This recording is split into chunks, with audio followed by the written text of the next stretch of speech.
চলতে পারবে না। সুতরাং আমার কথা হলো, আল্লাহ রাসূল সাল্লাল্লাহু আলাইহি ওয়াসাল্লাম জানিয়ে গিয়েছেন, মুসলমান এক গর্তে দুইবার ছবল খায় না। লা ইউলদাগুল মুমিনু মিন জুহরিন ওয়াহিদিন মাররাতাইন। এমনকি আল্লাহ রাসূল বলেছেন, মুসলমানের বৈশিষ্ট্য, মুসলমান ধোঁকা দেয়ও না, মুসলমান ধোঁকা খায়ও না। বহু ধোঁকা খেয়েছি, বহু কিছু দেখেছি। 54 বছর একটার পর একটা শুধু ধোঁকা খেতে থেকেছি। সুতরাং আর ধোঁকা খাওয়া যাবে না। সব দেখেছি বারবার, দাঁড়িপাল্লাই বা। নির্বাচনের একেবারে কাছাকাছি সময় আমরা চলে এসেছি। নির্বাচনের একেবারে কাছাকাছি সময় আমরা চলে এসেছি। এই যে আগামী কয়েকদিন পরে এক রমজান মাস আসবে, রমজান আসলে তো আল্লাহ রাব্বুল আলামিন নিজেই জিন শয়তানদেরকে বন্দী করে রাখেন তার গায়বী নিজাম দিয়ে। আমাদের জন্য এখন করণীয় হলো, আগামী মাত্র 3-4 দিন পরেই যে একটা দিন আমাদের সামনে, সেই 12ই ফেব্রুয়ারি আসতে যাচ্ছে, মানুষ শয়তানগুলোকেও বন্দী করার ব্যবস্থা করতে হবে। আপনাদের সামনে টাকার বস্তা নিয়ে, এই যে 1-2 দিনের মধ্যেই দেখবেন টাকার বস্তা নিয়ে এক একজন মাঠে নামবে, 500-1000 করে।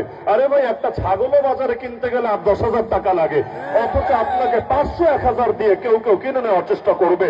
খবরদার, ওদের ফাঁদে পা দিয়েন না। মাথায় রাখবেন, এই টাকাগুলো কিডনি বেচে দিবে না, এই টাকাগুলো রক্ত বেচে দিবে না, বরং 500-1000 আপনাকে দিবে আপনার থেকে আগামী 5 বছরে কয়েক লক্ষ টাকা উসুল করবে বলে।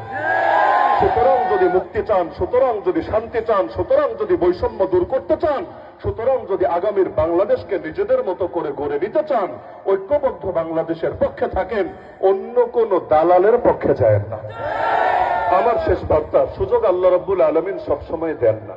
আল্লাহ তাআলা আমাদের সামনে, বিশেষ করে যারা ইসলামকে মনে প্রাণে ভালোবাসে এবং যারা এই বাংলাদেশটাকে নিজেদের মতো করে গড়ার স্বপ্ন দেখে, সমস্ত বহিঃশত্রুর সমস্ত ধরনের আধিপত্যকে রুখে দিয়ে যারা এই বাংলাদেশকে নিজেদের মতো করে গড়ার স্বপ্ন দেখে এবং যেই ইনসাফের লড়াইয়ে নেমে আমাদের ভাই শরীফ ওসমান হাদি নিজের জানকে কুরবান করেছে, সেই লড়াইকে আগামী দিনে যারা পূর্ণতায় পৌঁছানোর স্বপ্ন দেখে, আমি মনে করি এবার অন্তত তাদের মধ্যে কোনো বিভেদ, কোনো বৈষম্য রাখা উচিত না। সকলে এক প্ল্যাটফর্ম